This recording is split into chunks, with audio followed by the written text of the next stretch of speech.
তোমরা তো সবাই জানো আমি ছোট্ট ছোট গোপাল কতটা ভালোবাসি। আমার নিজের গোপালদেরকেও যেরকম ভালোবাসি, সেরকম আমি যে কোনো যারও মানে কারোর গোপাল দেখলে খুব খুশি হয়ে যায়, খুব ভালো লাগে। তো আজকের এই মিষ্টি ছোট্ট গোপালটা আমার কাছে অঙ্গরাগ করার জন্য এসেছিলো। মানে ওর মা ওকে দিয়ে গিয়েছিল। ওর বাড়ি হচ্ছে কি যে সোনারপুরে। তো মিষ্টি গোপালটাকে আমি কীরকম সাজাই সেটাই তোমাদের সাথে শেয়ার করব। এই যে গোপালটা আছে, এই গোপালটার চোখটা একটু নষ্ট হয়ে গিয়েছিলো, ওই জন্য ওর মা আমাকে দুটো চোখও দিয়ে গেছিলো। আমি সেই চোখগুলো এই গোপালের চোখে সেট করে লাগিয়েছি। তো একটু একটু করে রং করছিলাম।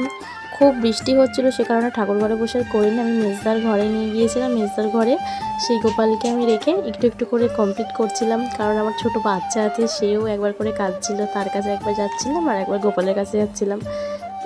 একদম জিরো সাইজের যে তুলিটা হয় গোপালের চোখ আঁকতে খুব সুবিধা হয়, কিন্তু সেই তুলিটা আমার কাছে ছিল না। তুলিটা আমি এখানে নরেন্দ্রপুরে কোথাও পাই না।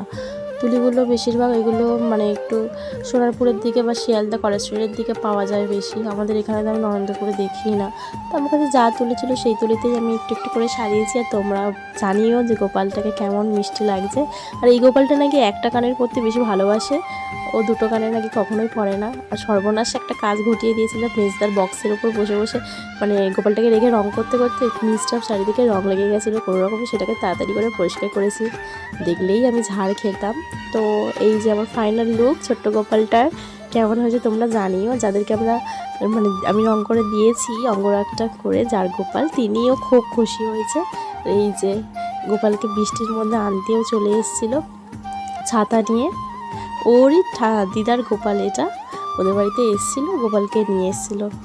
ভিডিওটা কেমন লাগলো অবশ্যই কমেন্ট করে জানাবে। সামনেই আসছে জন্মাষ্টমী পুজো, তো সেই জন্মাষ্টমী পুজোরই 2-3 দিন আগে আমি আমার গোপালগুলোকেও অঙ্গরাগ করবো, তখন তোমাদেরকে শেয়ার করবো।